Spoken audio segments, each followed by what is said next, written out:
Miidiyaan Iraan guddaan guyyaa har'aan tanaa ibsa miidiyaaleedhaafis hawaasa isaatiifis oduu kenneetii jira.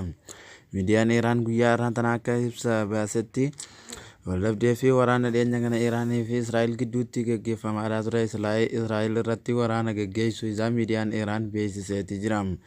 Miidiyaan kunis ibsa gaggeessee ture yeroo jalqabaatiifis Israa'el kan mooraa Nukuleelaatii fi akkasumas iddoo waraanaa kan haleeltee turte yoo ta'u, namoota hanga lubbuudhaan darbanii fi lammiilee Iraan akkasumas lammiileen Israa'el hanga lubbuudhaan darbanis himeetii jira.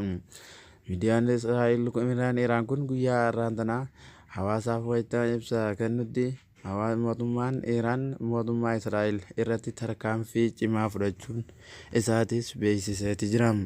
Haaluma kanaatiin immoo mootummaan biyyattiidhaa dhiyeenya kanaatiifis daawwannaa waraanaa isaan lachuu walirratti gaggeessaa jiraniin ajajoonni waraanaa hedduun kan Iraan yoo dhuman akkasumas mootummaa Israa'el irraa tarkaanfii jajjabaa fudhattee jirti.